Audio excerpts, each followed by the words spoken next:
We are going to go ahead and get started with our call. And just by way of housekeeping, I believe you guys will be on mute, but we have a chat. And so as the conversation goes on, we're going to welcome your comments and questions.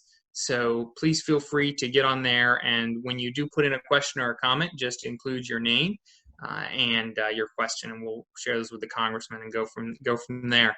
To begin with, Congressman Estes, thank you for joining us today. Congressman from the 4th District of Kansas, serving the great people of Wichita and the Wichita area, and pleasure to be with you today. And I just wanted to start, I know on the front of everyone's mind is a question about, what is Congress doing related to the COVID-19 pandemic? I know you guys have been busy with different responses, and just wanted to let you share a little bit about that with the community to begin with, and then we'll go on to more specific questions. Great. Well, I appreciate the opportunity to go through and give a quick update on some of the things that are going on. Last week, as you all know, we passed another stimulus bill, which actually is the fourth in a row. And they focused, ranging from at the beginning, focusing on how do we make sure we address some of the medical needs, testing, funding for vaccine development and antivirals, and rolling forward to working on family leave and a paycheck protection program and helping fund up the unemployment and some of the distressed industries. And then the fourth bill that we passed last week added some additional money to the Paycheck Protection Program, which we knew going in was going to be such a successful program. I mean, we wanted to set it up so that we could keep as many employees off of the unemployment rolls as we could, and keep those employees connected with their job. And so that was the whole intention with that program, was that businesses could apply for loans and use those to pay their employees, pay their rent and utilities, and make sure that when we get through with the peak of this healthcare crisis, that we could move forward from there, and they could start up as quickly as possible.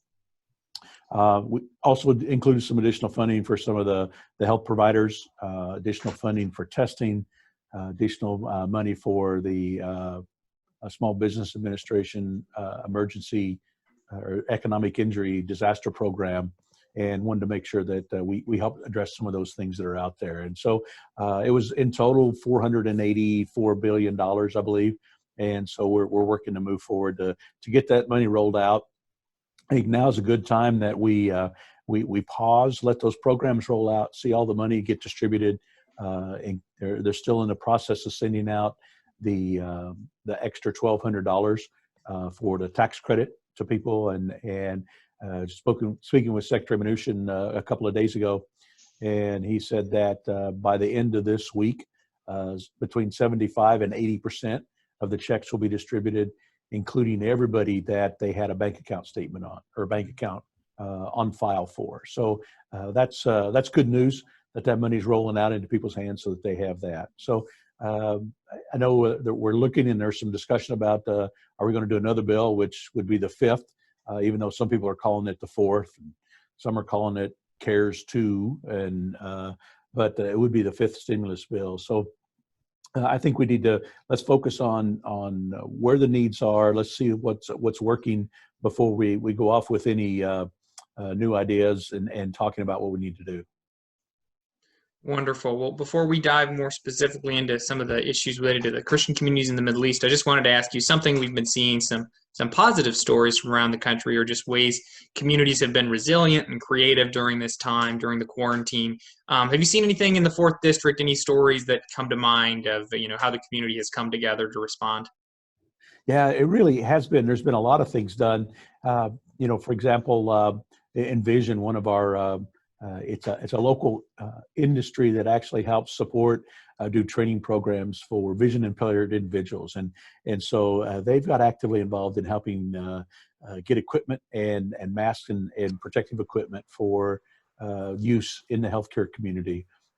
As well, we've had several manufacturing companies across the district look at how do they make some of the equipment that they wouldn't normally make, ventilators and others, and being able to make parts for those, or actually, completely assemble those. A lot of the companies as well, including companies like Textron, had protective equipment that they used in an industrial standpoint, masks and gowns, and able to donate that to be used in the medical front to help fight that effort. That's fantastic. As we want to sort of transition now into sort of more our topic focus, but actually before we do, I want to invite, I see Father Paul jumped on and joined us, and he's been such a huge supporter, partner of IDC in Wichita since the very beginning. I just want to invite him to welcome people and just say hi real quick. Well, it's our pleasure really to gather here virtually, if this must be. It seems to be the way we get together these days. But with our Honorable Congressman Ron Estes, who has been such a supporter of the cause of the Christians in the Middle East, and with Peter representing IDC, with whom I've been involved going on 6 years now. Wichita, Kansas, the 4th District, is home to a lot of people from the Middle East. The first who came were from modern-day Lebanon, south of Lebanon, Orthodox Christians.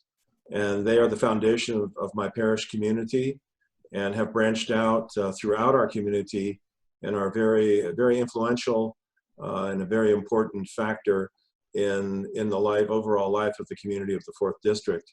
That community has expanded over time. And so Ron does represent a very diverse community in many ways. So his support has been critical to us, and we've been supportive of him. And so it's really our honor to be with you this afternoon and to hear you share about what's happening on the federal level with regard to our cause. Thank you, Father Paul. Again, feel free to add questions there into the chat box as we go into our conversation. Congressman, during this disruption, I have been thinking about what we are experiencing here is a very, very slight version in a way of some of the disruption that was so much worse experienced by Christian Yazidi communities in Iraq and Syria under ISIS. Some of them are still displaced, and they're in a unique situation now, even with the virus facing even new hardships. Something that I think we wonder about sometimes in the community is, do you see the commitment from Washington, a commitment from Congress and from other partners in the administration to continue supporting these communities and ensuring they get the aid that they need to be able to remain in their countries? Yeah, I think there really is. And one of the things that's probably changed a little bit in recent years, which I think was a change for the worse, was in terms of trying to look at how to disseminate refugees and scatter them throughout the world, which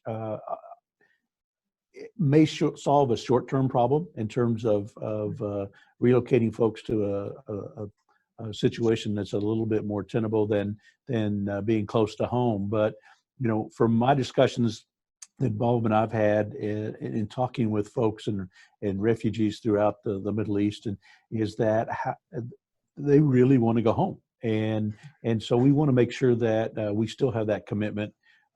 Obviously, there's political dynamics within the United States and at the federal level that sometimes get in the way, and it's a little disheartening to see some of the stories that happen there. But there still is a strong commitment when we look at, particularly talking about on the House side, the Foreign Affairs Committee, both Republican and Democrat leadership on that committee are strongly committed to helping make sure that we help maintain the United States presence or the United States involvement and support for individuals as well as good government there.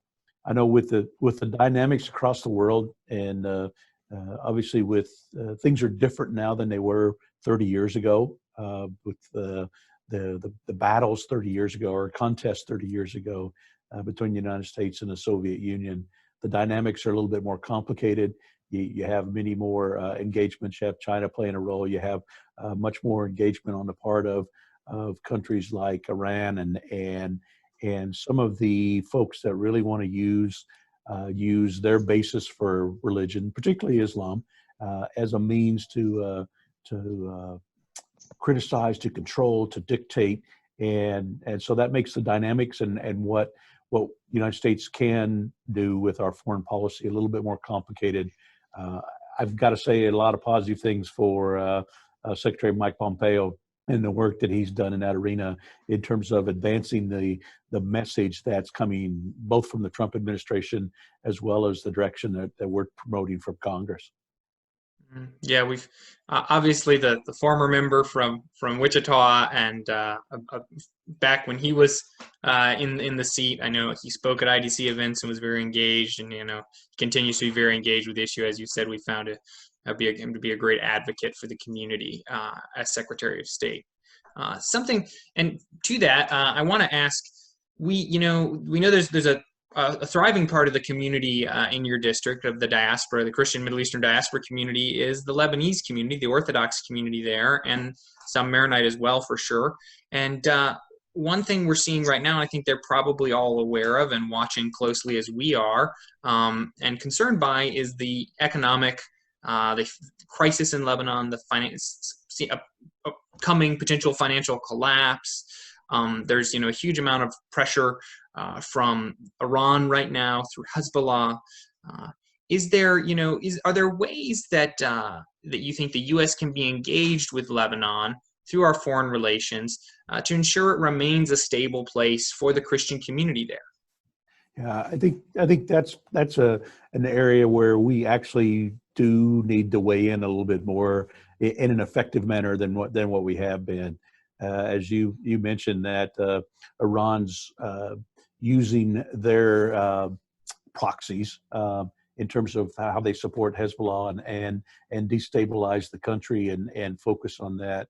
And Hezbollah has not shown any indication that they ever want to assimilate. It's completely a push to control. And unfortunately, the leadership in the government's kind of used the COVID-19 crisis to help overrun, to help be a little bit more controlling and make life a little bit more miserable for folks that are trying to get through and support that. So I think there's certainly is a means for us as a country to help, if for no other reason, starting now with additional support on the medical crisis, and how can we expand our knowledge and our capabilities across the world, particularly in a country like Lebanon, and as well as coming back to help look at other avenues of how do we support and encourage some of the other parties, other political parties,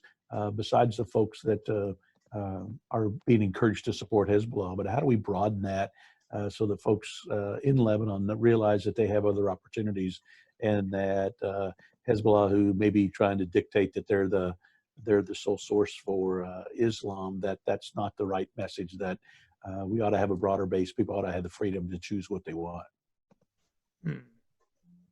Yeah, we have a couple questions coming in here. The first one here is from Ninar K. Roos, obviously a good friend of us all, and former colleague from IDC, now with consulting with the Lebanese Information Center. And she is asking, thanking Congressman Estes for his time, and Father Paul for your work, and then asking, as we all know, the threat to Christians in Lebanon is different. While there is no persecution or genocide there, their existence is in danger due to the dire economic situation.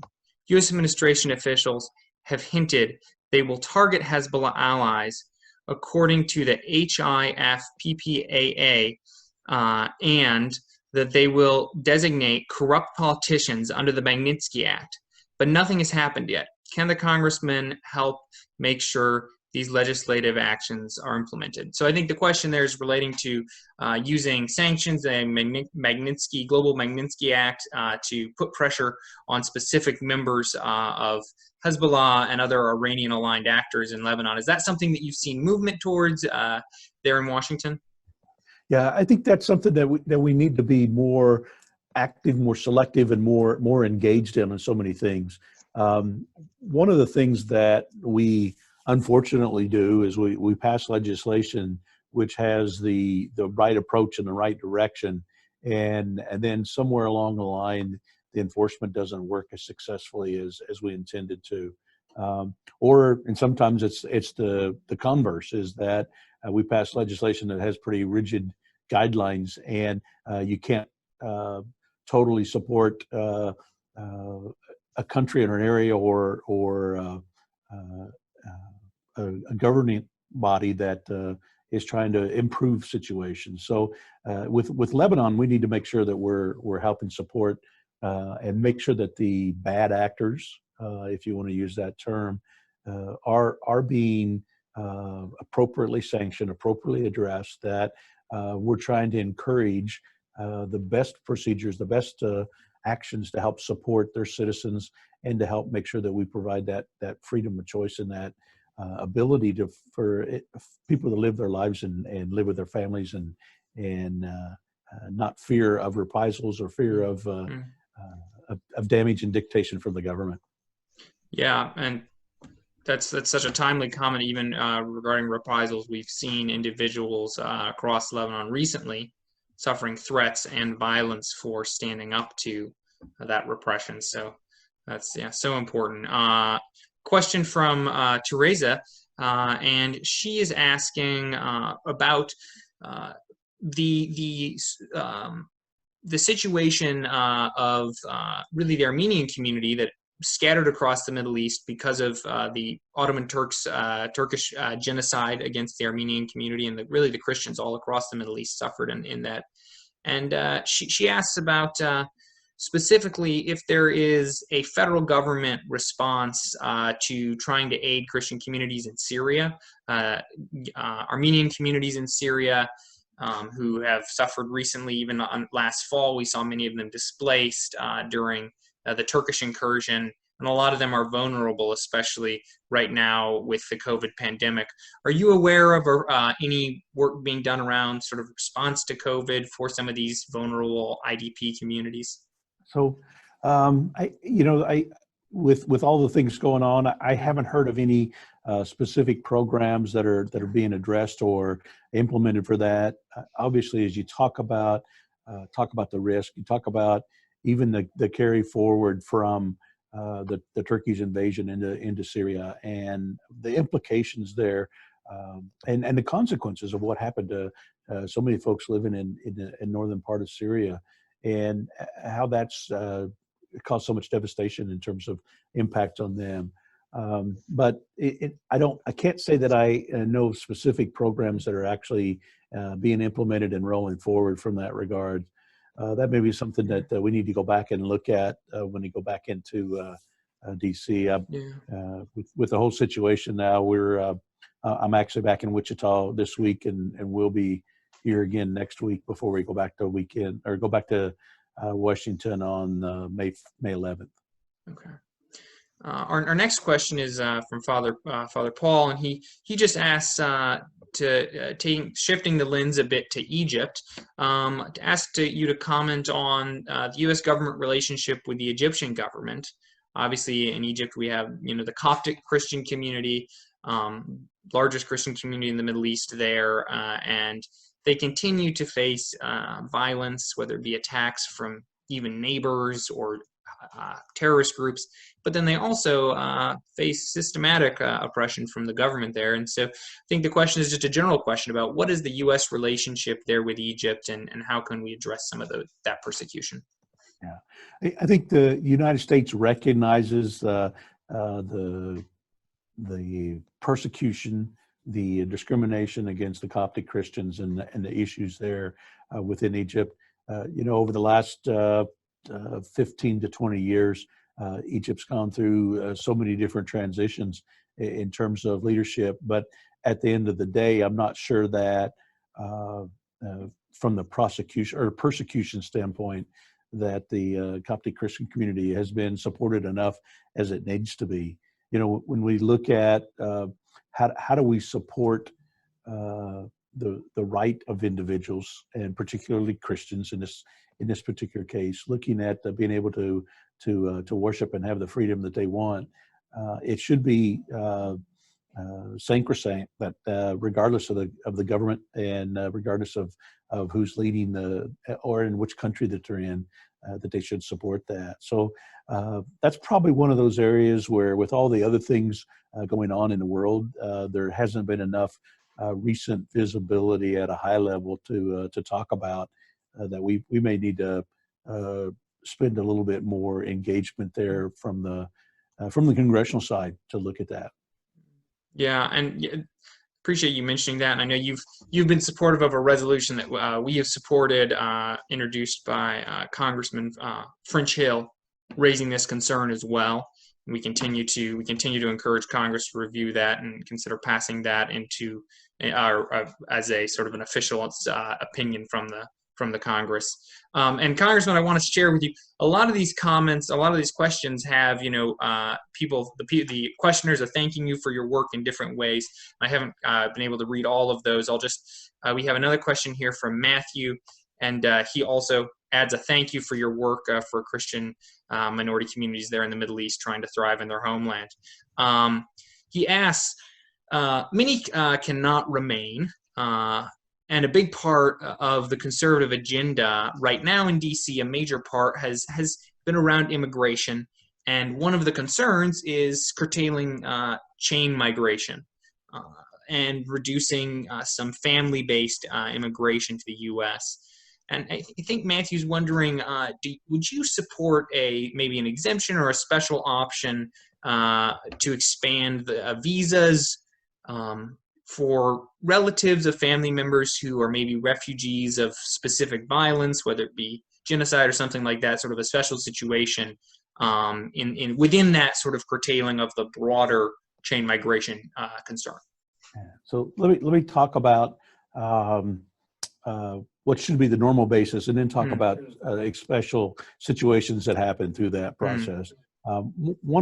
There's so many things broken about our immigration system as we go through that process, and specifically you ask about the chain migration, and that's one of those areas that really, and I'll use the terminology, got out of hand from what it was original intention, because of the way chain migration works today is that once somebody becomes a citizen, then they have the wherewithal to bring not just their spouse and minor children, which was the intention of the program as most people look at it, but also adult children, parents of the spouse, and so it has mushroomed into a much bigger story for ongoing immigration, and that's one of those things that I think if we would curtail that on as the basis, then that gives us a little bit more flexibility on what we can do for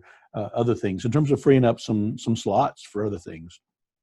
Now, one of those things that you'd look at is those special situations. I mean, when you have a dire need because of some crisis, some new dictator has emerged, some invasion like Turkey into Syria, or some of the things that Hezbollah or Iran are doing in Lebanon or in other countries, Iraq or others, that you want to have that flexibility to be able to address some of those, if for no other reason than to do it on a temporary basis and make sure you address that.